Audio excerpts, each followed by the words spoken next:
Periodicamente, singular caravana visitava esse antro de sombras.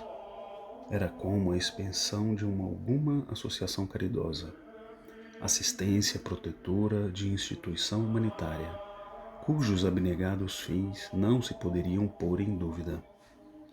Vinha à procura daqueles dentre nós, cujos fluidos vitais, arrefecidos pela desintegração completa da matéria, permitissem locomoção para as camadas do invisível, intermediário ou de transição. Supunhamos tratar-se a caravana de um grupo de homens, mas na realidade eram espíritos que estendiam a fraternidade ao extremo de se materializarem o suficiente para se tornarem plenamente percebidos à nossa precária visão e nos infundirem confiança no socorro que nos davam. Trajados de branco, apresentavam-se caminhando pelas ruas lamacentas do vale, de um a um, em coluna rigorosamente disciplinada, enquanto, olhando-os atentamente, distinguiríamos à altura do peito de todos pequena cruz azul celeste, o que parecia ser um emblema, um distintivo. Senhoras faziam parte dessa caravana.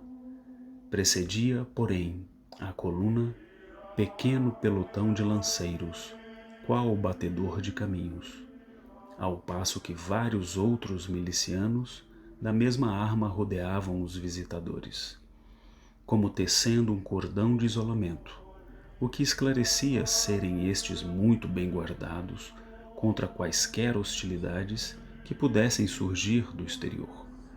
Com a destra, o oficial comandante erguia a alvinitente flâmula, na qual se lia, em caracteres também azul celeste, esta extraordinária legenda, que tinha o dom de infundir insopitável e singular temor.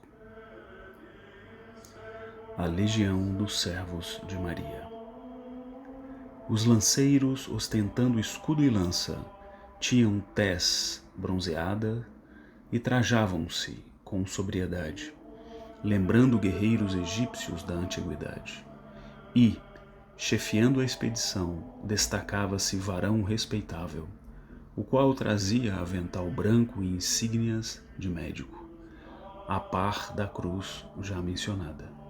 Cobria-lhe a cabeça, porém, em vez do gorro característico, um turbante hindu, cujas dobras eram atadas à frente pela tradicional esmeralda, símbolo dos esculápios. Entravam aqui e ali, pelo interior das cavernas habitadas, examinando seus ocupantes. Curvavam-se, cheios de piedade, junto das sarjetas, levantando aqui e acolá algum desgraçado tombado sob o excesso de sofrimento.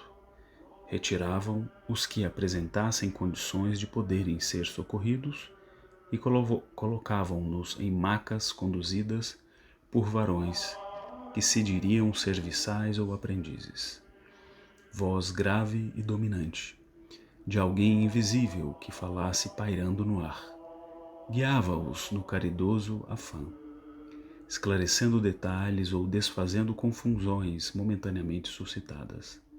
A mesma voz fazia a chamada dos prisioneiros a serem socorridos, proferindo seus nomes próprios, o que fazia que se apresentassem sem a necessidade de serem procurados.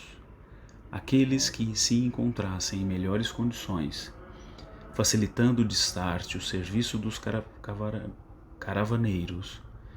Hoje posso dizer que todas essas vozes, amigas e protetoras, eram transmitidas através de ondas delicadas e sensíveis do éter, com um sublime concurso de aparelhamentos magnéticos mantidos para fins humanitários em determinados pontos do invisível, isto é, justamente na localidade em que nos receberia ao sairmos do vale.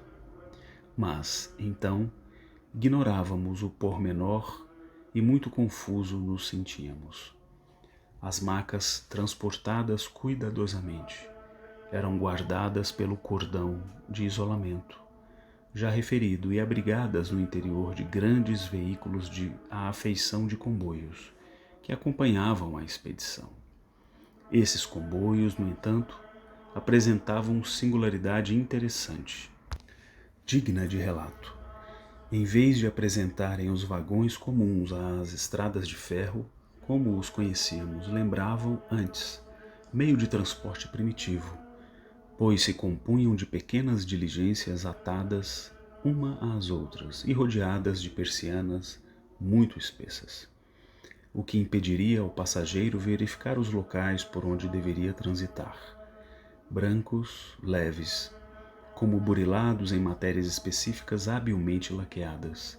Eram puxados por formosas parelhas de cavalos, também brancos, nobres animais, cuja extraordinária beleza e elegância em comum despertariam nossa atenção se estivéssemos em condição de algo notar, para além das desgraças que nos mantinham absorvidos dentro do nosso âmbito pessoal. Dir-se-iam, porém, exemplares da mais alta raça normanda, vigorosos e inteligentes. As belas crinas ondulantes e graciosas enfeitando-lhes os altivos pescoços quais mantos de seda, níveos e finalmente franjados. Nos carros distinguia-se também o mesmo emblema azul celeste e a respeitável legenda. Geralmente os infelizes assim socorridos encontravam-se desfalecidos, exânimes, como atingidos de singular estado comatoso. Outros, no entanto, alucinados ou doloridos, infundiriam compaixão pelo estado de supremo desalento em que se conservavam. Depois de rigorosa busca, a estranha coluna marchava em retirada até o local em que se postava o comboio, igualmente defendido por lanceiros hindus. Silenciosamente cortava pelos becos e vielas. Afastava-se, desaparecendo de nossas vistas, enquanto mergulhávamos outra vez na pesada solidão que nos cercava. Em vão clamavam por socorro os que se sentiam preteridos, incapacitados de compreenderem que, se assim sucedia, era porque nem todos se encontravam em condições vibratórias para emigrarem para regiões menos hostis. Em vão suplicavam justiça e compaixão, ou se amotinavam revoltados, exigindo que os deixassem também seguir com os demais. Não respondiam os caravaneiros, com um gesto sequer. E se algum mais desgraçado ou audacioso tentasse assaltar as viaturas a fim de atingi-las e nelas ingressar, 10, 20 lanças faziam-no recuar, interceptando-lhe a passagem. Então, um coro hediondo de uivos e choro sinistros, de pragas e gargalhadas satânicas, o ranger de dentes comum ao réprobo, que estertora nas trevas das males por si próprio forjados, repercutiam longa e dolorosamente pelas ruas lamacentas, parecendo que loucura coletiva atacara os míseros detentos, elevando suas raivas ao incompreensível no linguajar humano. E assim ficavam. Quanto tempo! Ó Deus piedoso! Quanto tempo!